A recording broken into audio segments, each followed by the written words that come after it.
Shriram time news मध्ये मी कैलास सोनवणे आपले हार्दिक स्वागत करतो। सुरुवातीला पाहूया 24 तासातील ताज्या घडामोडी। श्री संत गाडगे महाराज यांच्या 150व्या जयंतीनिमित्त करण्यात आले अभिवादन। ग्रामपंचायतीवर प्रशासक म्हणून सरपंचाची नेमणूक करण्याच्या निर्णयाचा धुळ्यात करण्यात आला जल्लोष। भूमी अभिलेख कार्यालयातील कर्मचाऱ्यांतर्फे सामूहिक रजा आंदोलन। कापडण्यातील कोयता गँगचा बंदोबस्त करण्याची मागणी।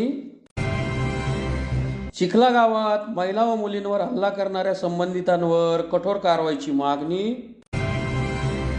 आणि बधीर पुनर्वसन संस्थेच्या प्राध्यापक रघुनाथ केले वाकश्रवण विकास विद्यालयाचा वार्षिक पारितोषिक वितरणाचा सोहळा संपन्न।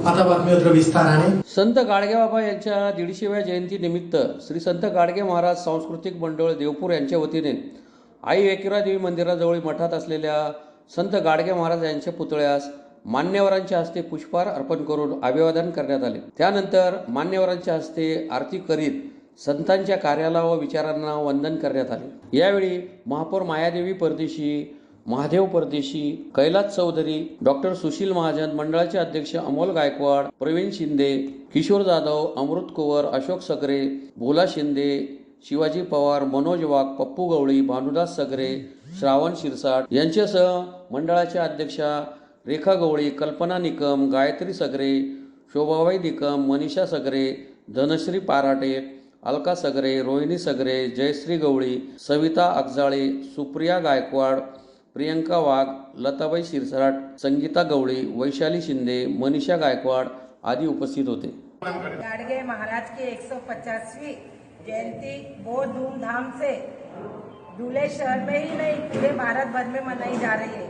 और जो हमारे संत गाडगे बाबा स्वच्छता के दूत कहलाए जाते थे, हमें सभी को यह बताने में खुशी हो रही है कि सबसे पहले जो स्वच्छता अभियान हमारे संत गाडगे बाबा ने ही शुरुआत की थी। उन्होंने ना कोई झिझक ना कुछ, इतने बड़े संत होने के बावजूद सुबह 4 बजे उठकर उनके हाथों में झाड़ू दिखाई देती थी। अभी हमें तो झाड़ू लेने के भी झाड़ू भी हमारे हाथ में लेने के लिए हमें थोड़ी झिझक लगती है। लेकिन मैं ये बताना चाहूंगी कि संत गाडगे बाबा का जो उद्देश्य है वो हमारे पंतप्रधान मोदी जी ने भी स्वच्छता की तरफ पूरे भारत भर में सबसे ज्यादा ध्यान दिया है। और वही मैं भी यही बताना चाहूंगी कि मैंने भी जो यहाँ पर मेरी जो आप सभी लोगों की वजह से जो महापौर पद पर मैं जो विराजमान हुई हूँ, तो पहला भी मुद्दा मैंने भी यही लिया है स्वच्छता के। जब तक हमारे धुलिया शहर में स्वच्छता नहीं होगी तो हमने कुछ भी नहीं किया, यह मेरा प्रण है।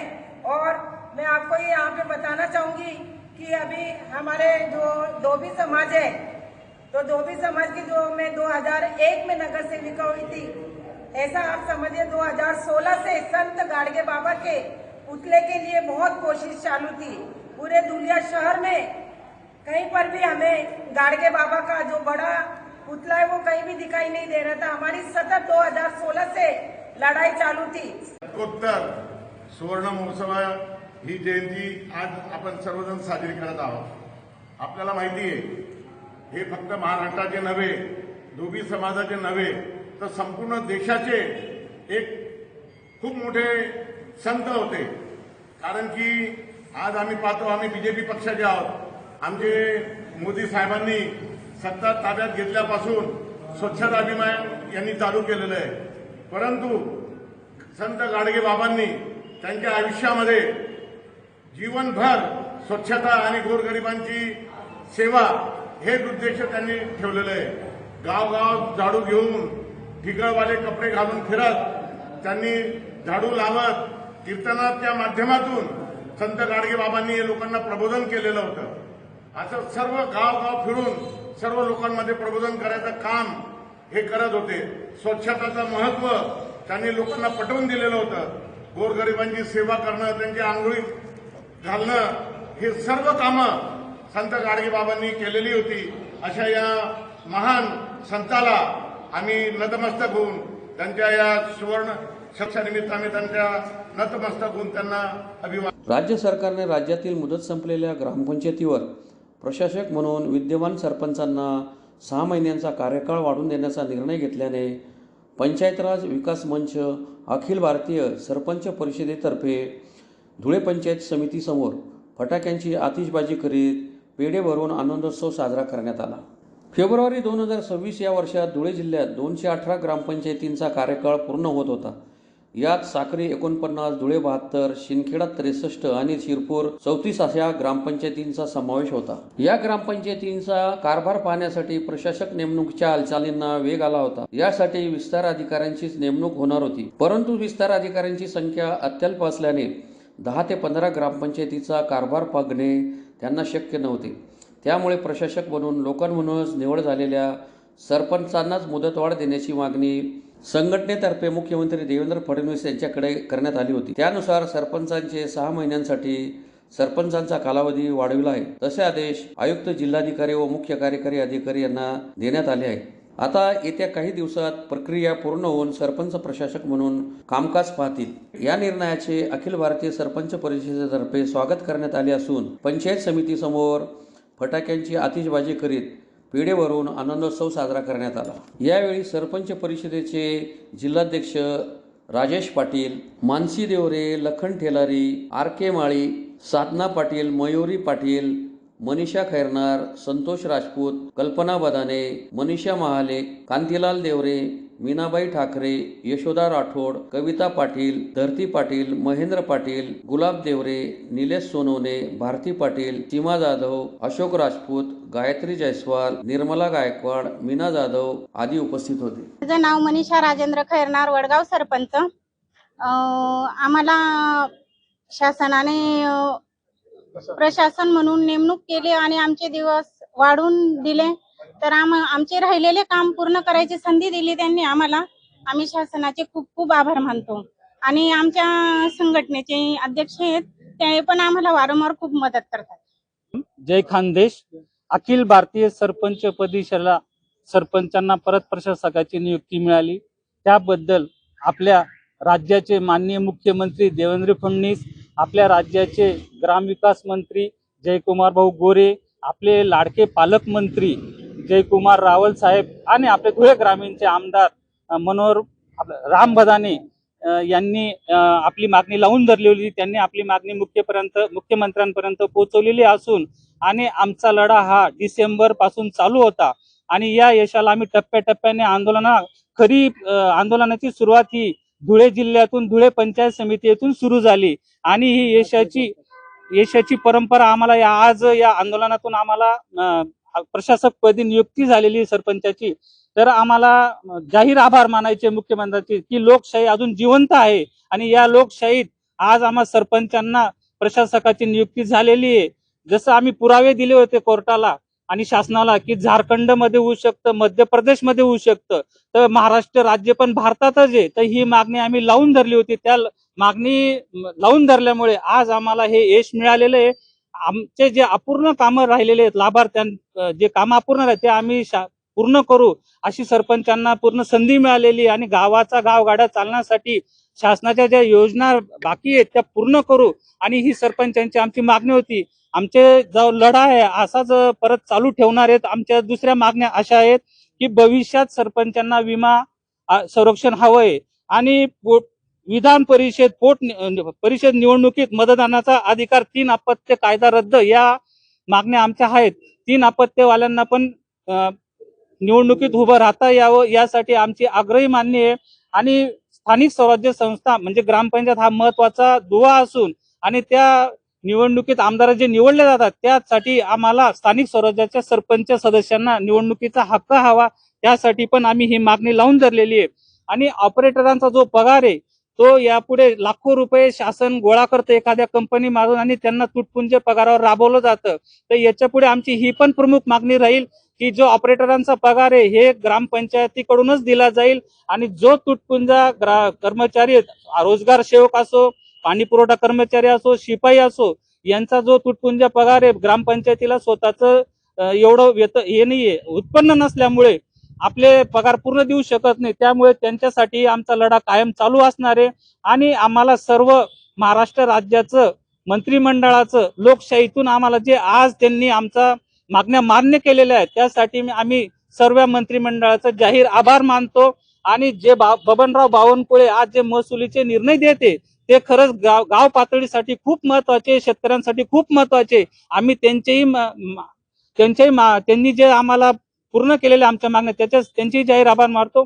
पण माझी प्रशासनाला हीच मागणी आहे की जे राज्य सरकार आपल्याला कायदे काढतंय, जे परिपत्रक काढतंय, पण त्या प्रशासनाने अंमलात आणलं पाहिजे, जेणेकरून गावगाडा सुरळीत चालेल व लाभार्थ्यांना त्याचा फायदा होईल. भूमी अभिलेख कर्मचारी कृती समिती महाराष्ट्र राज्याच्या वतीने कर्मचाऱ्यांच्या प्रलंबित मागण्यांसाठी आंदोलन सुरू असून सोमवारपासून सामूहिक रजा टाकत असहकार आंदोलनाला प्रारंभ करण्यात आला आहे. धुळे येथे कार्यालयाच्या बाहेर सर्व कर्मचारी आणि अधिकाऱ्यांनी एकत्र येत धरणे देत आपल्या मागण्या पूर्ण करण्याची मागणी केली. कर्मचाऱ्यांनी मांडलेल्या प्रमुख मागण्यांमध्ये प्रामुख्याने तांत्रिक वेतन श्रेणी लागू करणे, सुधारित आकृतीबंधात मान्यता देणे, मोजणी कर्मचाऱ्यांना निश्चित प्रवास भत्ता वेतनात समाविष्ट करणे, विभागाचे खाजगीकरण रद्द करणे, तसेच 21 ऑगस्ट 2015च्या शासन निर्णयात सुधारणा करणे, भूमी अभिलेख विभाग हा तांत्रिक विभाग असल्याने जमाबंदी आयुक्त व संचालक पदे भारतीय अभियांत्रिकी सेवेतील अधिकाऱ्यांकडून भरावीत,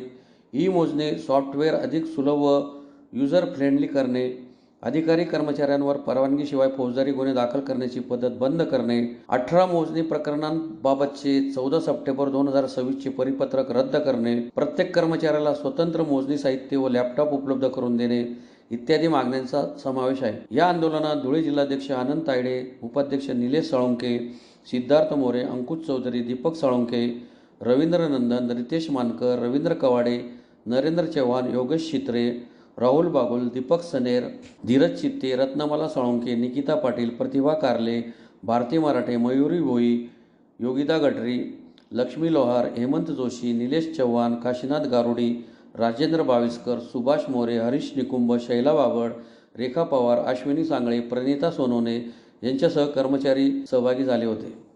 भूमी अभिलेख कर्मचारी कृती समिती महाराष्ट्र राज्य यांच्या वतीने आज दिनांक 23/2/26 पासून सामूहिक रजा आंदोलन सुरू करण्यात आलं आहे. शासन स्तरावरच्या भूमी अभिलेख कर्मचारी संघटनेच्या प्रलंबित मागण्यांसाठी आंदोलन सुरू करण्यात आलं आहे. त्याच्यात प्रमुख मागणी एक आहे आमची तांत्रिक वेतन श्रेणी लागू करण्याबाबत. आम्ही भूमी अभिलेखचे सर्व कर्मचारी हे तांत्रिक काम करतात, परंतु वेतन मात्र लिपिकाचं मिळतं. हा मोठा अन्याय हा कर्मचाऱ्यांवर होत आहे. त्याच्या विरोधात आम्ही जाऊन शासनाकडे मागणी केली आहे की आम्हाला तांत्रिक वेतन श्रेणी मिळायला पाहिजे. दुसरी मुद्दे आहे की एकदा 94 पासून आपली तालुका पॅटर्न लागू झाला आहे, तेव्हापासून जे आकृतीबंध तयार झाला आहे तेव्हापासून त्या आकृतीबंधात सुधारणा झालेली नाही. काम प्रचंड वाढलं आहे, कर्मचारी तेच असतात ना तीच, त्याच्यामुळे कर्मचाऱ्यांवर खूप मोठा हा लोड पडतो आणि त्याच्यामुळे कर्मचारी हे फार झाले आहेत. मोजणी कर्मचारींचा प्रवास भत्ता हा निश्चित करण्याबाबतची एक मागणी आहे. इतर विभागातील तांत्रिक ज्ञान नसलेल्या कर्मचाऱ्यांची विभागात बदली अथवा प्रतिनियुक्ती न करण्याबाबतची मागणी आहे. विभागाचे खाजगीकरण रद्द करण्याबाबतची मागणी आहे. शेत रस्ते अद्द कायम व शासन निर्णय 29/8/25 सुधारणा करणे गरजेचे आहे. मोजणी ही बाबत धोरणात्मक अंतर्भूत करण्यात येऊ नये अशी एक मागणी आहे. भूमी अभिलेख हा तांत्रिक विभाग असल्याने जमाबंदी आयुक्त संचालक पुणे हे संवर्ग पद भारतीय अभियांत्रिकी सेवेतून भरण्याबाबतची एक मागणी आहे. आणि जमाबंदी स्तरावर सुद्धा आपल्याकडे भरपूर मागण्या आहेत. अधिकारी कर्मचारी प्राधिकारी यांची कुठलीही परवानगी न घेता चौकशीशिवाय थेट फौजदारी गुन्हा दाखल करण्याची चुकीची अमानवी पद्धत ही बंद करण्याबाबतची आमची मागणी आहे. अशा विविध मागण्यांसाठी आजपासून आम्ही सामूहिक रजा आंदोलन सुरू करण्यात आलं आहे. आणि दिनांक 27/2/2026 रोजी मान्य जमाबंदी आयुक्त कार्यालयावर कृती समितीच्या वतीने भव्य असा प्रचंड आक्रोश मोर्चा हा आयोजित करण्यात आला आहे. धुळे तालुक्यातील कापडणे येथे खुलेआम कोयता दाखवत दहशत पसरवणाऱ्या आणि धमकावणाऱ्या गावगुंडांवर कठोर कारवाई करावी या मागणीसाठी कापडणे येथील महिला तसेच ग्रामस्थांतर्फे जिल्हाधिकारी कार्यालयासमोर जोरदार निदर्शने करीत निवेदन देण्यात आले आहे. निवेदनात म्हटले आहे की कापडणे येथील भवानी चौकात दिनांक 20 रोजी राहुल देवीदास पानसाळ व उमेश अंबादास शिलावट यांनी भरत भीमराव पाटील, दत्तात्रय पुंडलिक पाटील यांना कोयत्याचा दाग दाखवून धमकावले. यामुळे गावात दहशतीचे आणि भीतीचे सावट पसरले असून संबंधितांवर त्वरित गुन्हे दाखल करून कठोर कारवाई करावी अशी मागणी निवेदनाद्वारे करण्यात आली आहे। यावेळी संभाजी पाटील, संजय पाटील, अविनाश पाटील, जितेंद्र पाटील, लोकेश पाटील, तुषार पाटील, महेंद्र पाटील, ललित पाटील, हेमंत पाटील, भावेश बोरसे, आकाश पाटील, तुषार पाटील, रामकृष्ण पाटील, डॉक्टर भानुदास पाटील, महेश पाटील, योगेश पाटील, प्रकाश पाटील, वाल्मिक पाटील, गिरीश पाटील, चारुदत्त पाटील यांच्यासह शेकडो महिला उपस्थित होत्या। दिनांक 20 फेब्रुवारी या दिवशी आम्ही लग्नाला जात होतो, तर आम्हाला स्टँडवर 2 नालायक हल्लेखोरांनी आमच्या पूर्ण फॅमिली होती माझी, तर त्या पहिले एक गाडी जात होती 407, त्या गाडीला त्यांनी आधी कोयता दाखवला, त्याच्यानंतर आमची गाडी मागून येत होती, तर आमच्या जवळ आले व त्यांनी आम्हालाही कोयता दाखवला आणि त्यांनी पूर्ण आमच्या गाडीवर हल्ला केला। त्या गाडीत मी, माझी सासू, माझे आई वडील व माझे मिस्टर होते। त्यांनी पूर्ण आमच्या गाडीला पूर्ण घेरून घेतलेले होते। तर अशा हल्लेखोरांना अटक करा, अटक करा, अटक करा, याच्यावर काहीच निर्णय घेत नाही किंवा कार्यवाही करत नाही। तर सोनगीर पोलीस स्टेशनतील सगळ्या पोलिसांना एकच विनंती आहे की त्यांनी कापडणे गावात, आम्ही ग्रामीण भागात असून आम्हाला सोनगीर पोलीस स्टेशनचा काहीही उपयोग नसून त्यांनी त्याच्यावर काहीतरी कार्यवाही करून आमच्यावर याला त्यांनी साथ द्यायला पाहिजे, कारण ग्रामीण जे सगळे ग्रामस्थ आहे हे त्यांच्या याच्या भरोश्यावर असतात, कारण आम्ही गरीब जनता ही फक्त पोलिसांच्या भरोश्यावर असते आणि जर त्यांच्यावर काही त्यांना न्याय मिळत नसेल तर मग एक पूर्ण जनता त्यांच्यावरही काहीतरी कार्यवाही करू शकते, फक्त जनताच करू शकते, मग त्यावेळेस पोलिसही काही करू शकत नाही। साठी आम्ही धुळे येथील जिल्हा अधिकारी कार्यालयावर सगळेजण, कापडण्या गावातील सगळे महिला व पुरुष आम्ही मोर्चा घेऊन आलेलो आहेत आणि आम्हाला जर याच्यावर न्याय मिळाला नाही तर आम्ही पुढे, इथून जर न्याय मिळाला नाही तर आम्ही पुढे हायकोर्टात सुद्धा जाऊ शकतो। बुलढाणा जिल्ह्यातील चिखला या गावी लहान मुली तसेच महिला भगिनीवर झालेल्या भ्याड हल्ला व विनयभंग आणि जीवे ठार मारण्याची धमकी दिल्याप्रकरणी संबंधितांवर कठोर कायदेशीर कारवाई करावी अशी मागणी धुळे जिल्हा सकल मराठा समाजातर्फे जिल्हाधिकाऱ्यांना निवेदनाद्वारे करण्यात आली आहे। निवेदनात म्हटले आहे की बुलढाणा जिल्ह्यातील लोणार तालुक्यातील चिखला या गावी शिवजयंती साजरी करण्यासाठी छत्रपती शिवाजी महाराज यांच्या स्मारकाच्या ठिकाणी त्याच गावातील जातीवादी सरपंच व त्यांचे महिला व पुरुष समर्थकांनी त्या ठिकाणी असलेल्या स्मारकाजवळ बसलेल्या लहान मुलींपासून ते महिला भगिनींना मारहाण केली। एका भगिनीच्या अंगावरील कपडे देखील फाडण्यात आले, तसेच त्या भगिनीला खूप मारहाण देखील करण्यात आली। तसेच लहान मुलीचे 3 ते 4 तास अपहरण करण्यात आले। काही मुलींना मारहाण झाली। या सर्व घटनेला तेथील सरपंच व त्यांचे सहकारी जबाबदार आहेत। दिनांक 25 फेब्रुवारी 2026 पर्यंत सर्व आरोपींना अटक करून कडक कलम लावून कायदेशीर कारवाई करण्यात यावी, अन्यथा दिनांक 26 फेब्रुवारी 2026 रोजी रास्ता रोको आंदोलन करण्याचा इशारा निवेदनाद्वारे देण्यात आला आहे। यावेळी भानुदास बगदे, विनोद जगताप, संदीप पाटोळे, भैया शिंदे, किशोर वाघ, राजेंद्र काळे, उल्हास यादव, गोविंद वाघ, वीरेंद्र मोरे, वामन मोहिते, भूषण बागुल, प्रफुल्ल माने, श्याम रायगुडे, संतोष लकडे, संदीप सूर्यवंशी, संदीप चव्हाण, देवा पवार, दिनेश चव्हाण, राकेश भोसले, सुरेश पवार आदी उपस्थित होते। लोणार या तालुक्यातील चिखला या गावी छत्रपती शिवाजी महाराज जयंती साजरी करताना त्या ठिकाणी शिवप्रतिमेची स्थापना करण्यात आली होती। ही प्रतिमा कायदेशीर किंवा बेकायदेशीर हा ठरवण्याचा अधिकार हा शासकीय प्रशासनाला असताना त्या गावातील काही गुंड प्रवृत्तीचे सरपंच आणि त्यांचे सहकारी यांनी त्या ठिकाणी आमच्या समाजाच्या महिला भगिनींवर अतिशय चुकीच्या पद्धतीने अत्याचार केलेले आहे। एका बहिणीचे कपडे फाडण्यात आलेले आहे, एका बहिणीचा पाय फ्रॅक्चर झालेला आहे, लहान मुलीला 4 तास अपहरण करण्यात आलेलं आहे, एका 12-13 वर्षाच्या मुलीच्या मानेवर तिचा जखमा झालेल्या आहेत आणि अनेक महिला भगिनींना पुरुषांना मारहाण झालेली आहे। हे काम त्या गावातील सरपंच एका विशिष्ट समाजाचा असल्याने हे त्याने घडवून आणलेलं कृत्य आहे, कारण गाव शांत होतं, कोणाचा प्रतिमेला विरोध नव्हता, पण या लोकांना स्वतःचं अस्तित्व राखण्यासाठी एका विशिष्ट जातीच्या लोकांना त्यांनी तिथं उचकवलं आणि त्या ठिकाणी आमच्या भगिनींना मारहाण करण्यात आलेली आहे आणि छत्रपतींचा अपमान केला आला। आमची मागणी आहे, जर एखाद्या बहिणीचे कपडे फाड्यापर्यंत यांचा हात जात असतील तर यांच्यावर पॉस्कोसारखा गंभीर गुन्हा दाखल झाला पाहिजे, जीवे मारण्याची धमकी दिली 307चा गुन्हा दाखल झाला पाहिजे, विनयभंगाचा गुन्हा दाखल झाला पाहिजे, शासकीय कडक कारवाई झाली पाहिजे। अशा पद्धतीने जर महाराष्ट्रामध्ये बिहारपेक्षा भयानक कृत्य होत असेल तर हे महाराष्ट्र शासनाचं गृह खात्याचं अपयश आहे का, असा आम्हाला प्रश्न पडतो। आणि जर भविष्यात या लोकांवर अटक करून कडक कारवाई झाली नाही, गंभीर गुन्हे दाखल झाले नाही तर संपूर्ण महाराष्ट्रातला मराठा नाही तर बहुजन समाज हा या ठिकाणी याच्या विरोधात जोरदार आंदोलन करेल आणि याचे परिणाम महाराष्ट्र सरकारला भोगावे लागेल. धुळे येथील बधीर पुनर्वसन संस्थेचे प्राध्यापक रघुनाथ केले वाक श्रवण विकास विद्यालयाचा वार्षिक पारितोषिक वितरणाचा सोहळा मोठ्या उत्साहात संपन्न झाला. यावेळी सांस्कृतिक कार्यक्रमांचेही आयोजन करण्यात आले होते. कार्यक्रमास प्रमुख पाहुणे म्हणून नेत्ररोग तज्ज्ञ डॉक्टर केतकी तुषार भट तसेच IT सल्लागार विद्याताई चंद्रशेखर कुलथे या उपस्थित होत्या. शाळेच्या मुख्याध्यापिका लताबाई पवार यांनी प्रास्ताविकात माहिती दिली. तसेच प्रमुख पाहुण्यांचा परिचय भूषण पिंगळे व उर्मिला मोरे यांनी करून दिला. यावेळी उपस्थित प्रमुख पाहुण्यांचा सत्कार समारंभाचा कार्यक्रमही संपन्न झाला. विद्यालयाचा वार्षिक अहवाल नरेश वळवी यांनी वाचून दाखवला. त्यानंतर विद्यालयातील यशस्वी विद्यार्थ्यांना प्रमुख पाहुण्यांच्या हस्ते विविध पारितोषिके देण्यात आली. यावेळी विद्यार्थ्यांनी सांस्कृतिक कार्यक्रमही सादर केले. याप्रसंगी बधीर पुनर्वसन संस्थेचे कार्याध्यक्ष डॉक्टर VG पुराणिक, शालेय समितीच्या अध्यक्षा प्रतिभाताई पुराणिक, ॲडव्होकेट MS पाटील, संस्थेचे उपाध्यक्ष गोपाळराव केले, संस्थेचे सचिव डॉक्टर मंदार मस्कर यांच्यासह डॉक्टर AK महाजनी, सुवर्णा पाटील, शाळेचे माजी मुख्याध्यापिका अनघा ओक, रेखा माळी, राजेश झेरॉक्स संचालक सागर मोरे यांच्यासह शाळेचे शिक्षक व शिक्षकेतर कर्मचारी, विद्यार्थी, पालक मोठ्या संख्येने उपस्थित होते. आभार प्रदर्शन अशोक जाधव यांनी मानले तर कार्यक्रमाचे सूत्रसंचालन कोमल करडक यांनी केले. संस्थेचे सन्माननीय सर्व सभासद पदाधिकारी जे आहेत अतिशय प्रामाणिकपणे संस्था चालवत आहेत. त्यांचा आम्हाला कर्मचाऱ्यांना एक काडीचाही त्रास नाही.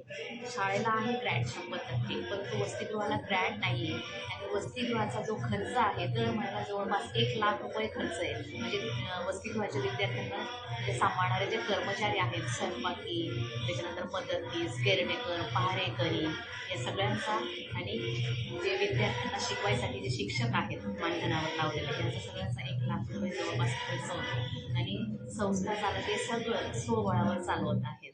त्यामुळे सरकारला देखील कळकळीची विनंती आहे की प्रत्यक्ष भेट देऊन संस्थेचं कामकाज बघावं आणि मी म्हणते की संस्था चालकांची भेट झाल्यानंतर नक्कीच सरकार या गोष्टीला प्राधान्य देईल अशी माझी कळकळीची विनंती आहे.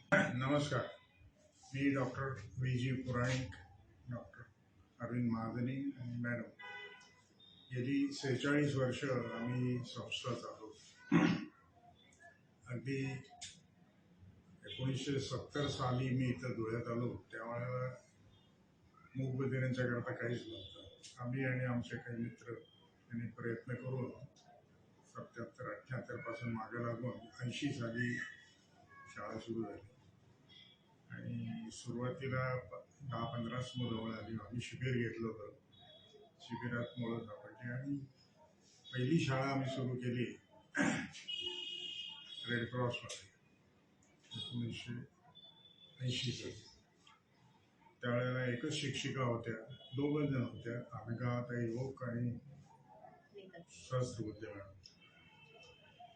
असंच हळूहळू होता आम्ही संस्था वाढत गेली. सरकारी ग्रँट आम्हाला अजिबात नाही आहे. हॉस्टेल तिथं शाळेला आहे पण आता 100 मुलं आमच्या शाळेत आहे आणि ही सगळी खेड्यापाड्यातनं येतात. त्यांच्याकडनं आम्ही काही पैसे घेत नाही. हॉस्टेल लोकांच्या देणगीवरच चालतं. 40 मुलं असतात. त्यामुळे प्रगती चांगली आहे. तुम्ही दरवर्षी बघताच आमच्याकडे आणि लोकांचंही मत चांगलं आहे. आणि महाराष्ट्रात माझ्यामध्ये अगदी प्रामाणिकपणे चालवणारी संस्था आमची आहे. ट्रान्सपरंट आहे आणि आमचे शिक्षक वृंदही खूप छान आहे. मॅनेजिंग कमिटी खूप छान आहे. मुलांना आवडतं. पुन्हा एखाद्या ठळक घडामोडींवर. श्री संत गाडगे महाराज यांच्या 150व्या जयंतीनिमित्त करण्यात आले अभिवादन.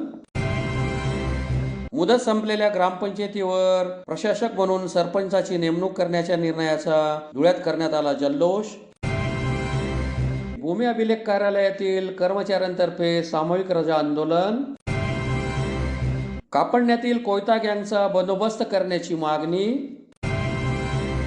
चिखला गावात महिला व मुलींवर हल्ला करणाऱ्या संबंधितांवर कठोर कारवाईची मागणी. आणि बधीर पुनर्वसन संस्थेच्या प्राध्यापक रघुनाथ केले वाकश्रवण विकास विद्यालयाचा वार्षिक पारितोषिक वितरणाचा सोहळा संपन्न. याचबरोबर श्रीराम टाइम न्यूजच्या बातमीपत्र संपले. दिवसभरातील ताज्या घडामोडींसाठी पाहत राहा श्रीराम टाइम न्यूज. भेटूया पुढील प्रसारणात. तोपर्यंत नमस्कार.